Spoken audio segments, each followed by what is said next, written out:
Hello all வணக்கம். இந்த வீடியோவில் நம்ம பார்க்க போகிற டாபிக் கார்பேஜ் கலெக்ஷன். அதுக்கு முன்னாடி சில விஷயத்தை ரீகால் பண்ணிப்போம். ஒரு கிளாஸ் கிரியேட் பண்ணாலே அந்த கிளாஸுக்கு நம்ம ஒரு ஆப்ஜெக்ட் கிரியேட் பண்ணலாம். ஒரு ஆப்ஜெக்ட் இல்லை எத்தனை வேணால் ஆப்ஜெக்ட்ஸ் கிரியேட் பண்ணலாம்.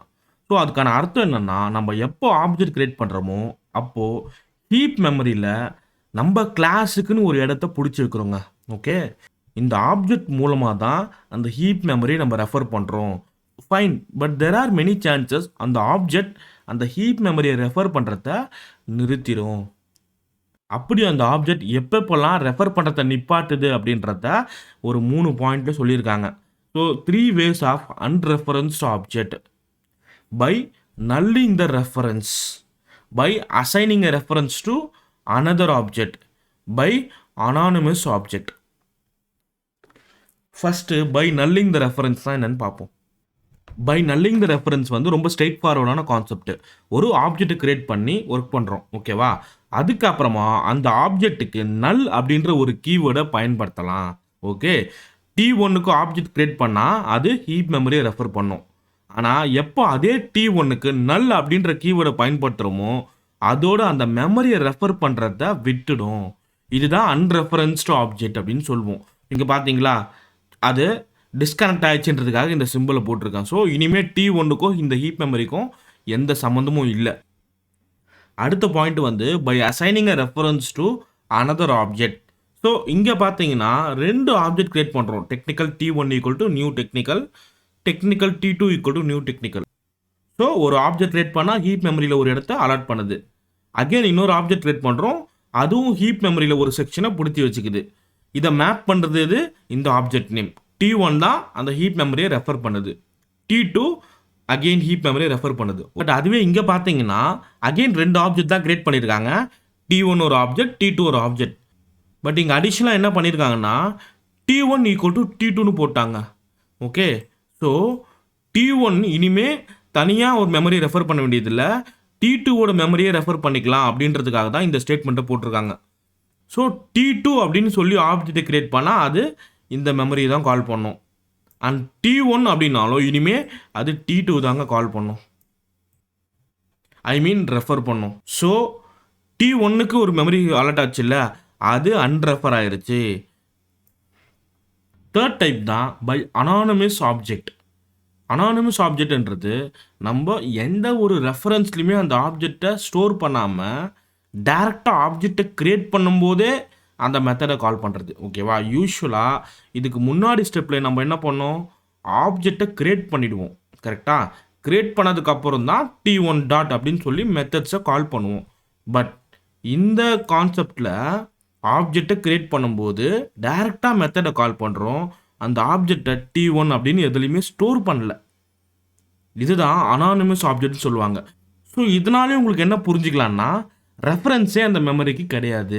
ஓகே, முந்தின எக்ஸாம்பிள்லையாவது அட்லீஸ்ட் ரெஃபரன்ஸ் இனிஷியலாக இருக்கும், T1 T2ன்னு இருக்கும், அதுக்கப்புறம் அதை அன்ரெஃபர் பண்ணிவிடுவோம். பட் இங்கே ரெஃபரன்ஸ்னே ஒன்று கிடையாது. அட் அ டைமில் ஆப்ஜெக்ட் கிரியேட் ஆகும்போது ஹீப் மெமரி இருக்கும், அதை வச்சு டக்குன்னு அந்த மெத்தடையும் கால் பண்ணிக்கலாம். ஆனால் இதுக்கு அடுத்த லைன் வந்ததுக்கப்புறம் திருப்பும் அதே மெமரியை நம்ம ரெஃபர் பண்ணோம்னா அதுக்கு தான் நமக்கு ஆப்ஜெக்ட் நேமே கிடையாது. நம்ம டிஸ்கஸ் பண்ண இந்த 3 இடத்துலையுமே ஒரு கிளாஸுக்காக ஒரு மெமரியை ஹோல்ட் பண்ணுறோம், அதுக்கப்புறம் அந்த மெமரியை அப்படியே விட்டுடுறோம் மறந்து. இந்த இடத்துல பார்த்தீங்களா, T1ன்னு சொல்லி இதை ஹோல்ட் பண்ணிட்டு இருந்தோம், T1 அன்ரெஃபரன்ஸ் ஆனதும் இந்த மெமரி அப்படியே இருக்குது, வேறு யாருக்கும் யூஸ் ஆகாமலும் இருக்குது. இந்த மாதிரி டைமில் அந்த மெமரியை ஃப்ரீ பண்ணி விட்டுட்டோன்னா வேறு கிளாஸுக்கு பயன்படுமா இல்லையா? அந்த வேலையை பார்க்குறது தாங்க garbage collector. It destroy the unused object. யூஸே ஆகாத ஆப்ஜெக்ட்லாம் அது டெஸ்ட்ராய் பண்ணி அந்த மெமரியை ஃப்ரீ பண்ணி விட்டுரும். ஸோ தட் அந்த ஹீப் மெமரி வேறு யாருக்காவது ஆப்ஜெக்ட், அதாவது வேறு யாருன்றது சென்ஸ் வேறு கிளாஸுக்கு நம்ம ஆப்ஜெக்ட் க்ரியேட் பண்ணும்போது அந்த ஹீப் மெமரியை யூஸ் பண்ணிப்பாங்க. அண்ட் இம்பார்ட்டன்ட் திங் வந்து இந்த JVM இந்த கார்பேஜ் கலெக்டரை ஆட்டோமேட்டிக்காகவே ரன் பண்ணுங்க. ஸோ நம்ம இது எப்போ கால் ஆகும், எப்படிலாம் நம்ம ஆப்ஜெக்டை ஃப்ரீ பண்ணலான்ற கான்செப்டை யோசிக்க வேண்டிய அவசியமே இல்லை. ஆட்டோமேட்டிக்காகவே இந்த ப்ராசஸ் நடக்கிறதுனால இது ரொம்ப எஃபிஷியன்ஸாக இருக்குது. கார்பேஜ் கலெக்டர் ஆப்ஜெக்டை டெஸ்ட்ராய் பண்ணுறதுக்கு முன்னாடி ஃபைனலைஸ் அப்படின்ற ஒரு மெத்தடை கால் பண்ணும். ஓகே, இந்த ஃபைனலைஸ்ன்ற மெத்தட் ஆப்ஜெக்ட் கிளாஸோட மெத்தட்ங்க. ப்ரீவியஸ் வீடியோவில் நம்ம ஆப்ஜெக்ட் கிளாஸ்னா என்னன்னு பார்த்துருப்போம். எல்லா கிளாஸுக்குமே பேரண்ட் கிளாஸ் தான் ஆப்ஜெக்ட் கிளாஸ். அந்த ஆப்ஜெக்ட் கிளாஸ்க்குள்ளே எழுதப்பட்ட ஃபைனலைஸ்ன்ற மெத்தடை தான் கார்பேஜ் கலெக்டர் என்ன பண்ணும், டெஸ்ட்ராய் பண்ணுறதுக்கு முன்னாடி கால் பண்ணும். ஸோ நம்ம எப்போ அது டெஸ்ட்ராய் பண்ணோம், எப்போ இந்த ஃபைனலைஸ் மெத்தடை கால் பண்ணணும்னா நம்மளால் கெஸ் பண்ண முடியாதுங்க. ஸோ நீங்கள் என்ன புரிஞ்சுக்கணுன்னா, கார்பேஜ் கலெக்டர் ஆப்ஜெக்டை டெஸ்ட்ராய் பண்ணுறதுக்கு முன்னாடி இந்த ஃபைனலைஸ் மெத்தட் கால் ஆகும்.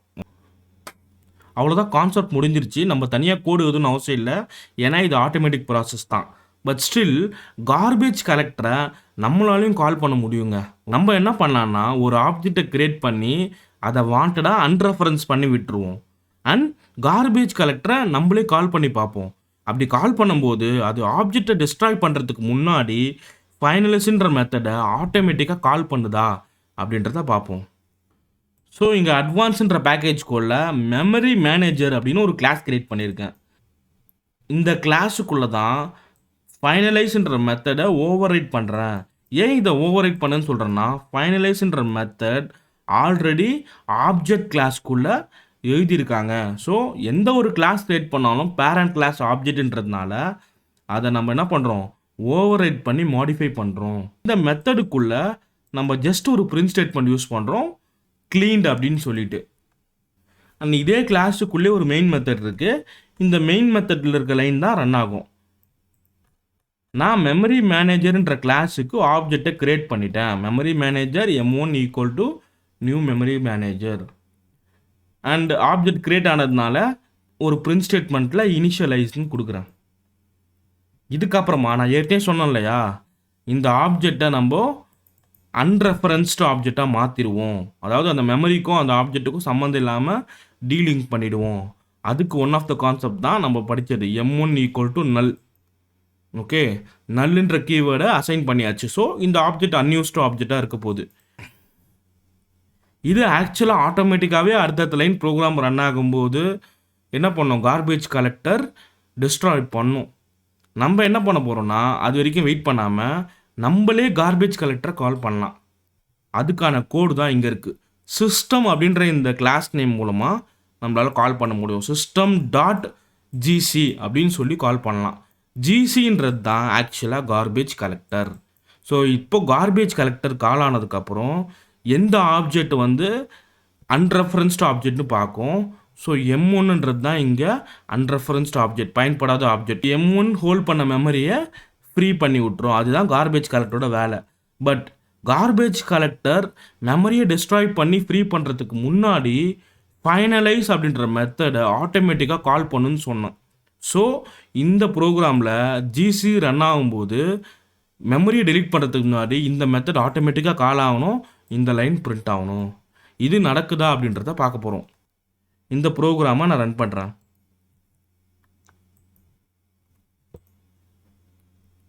பார்த்தீங்களா, இனிஷியலைஸ்ன்றது நான் மெயின் மெத்தடில் பிரிண்ட் பண்ணேன். ஆனால் ஆட்டோமேட்டிக்காகவே க்ளீன்டுன்ற பிரிண்ட் ஸ்டேட்மெண்ட் பிரிண்ட் ஆகிருக்கு. ஸோ உங்களுக்கு கார்பேஜ் கலெக்டர்னால் என்னென்னு புரிஞ்சிருக்கும். யூஸ் பண்ணிகிட்டு இருக்க மெமரி திடீர்னு யூஸ் பண்ண முடியாமல் அன்ரெஃபரன்ஸ்டாக ஆயிடுச்சுன்னா அதை ஃப்ரீ பண்ணி விட்றது, அவ்வளோதான். அது கூட ஆட்டோமேட்டிக்காக ஜாவாவே பண்ணிக்கும்.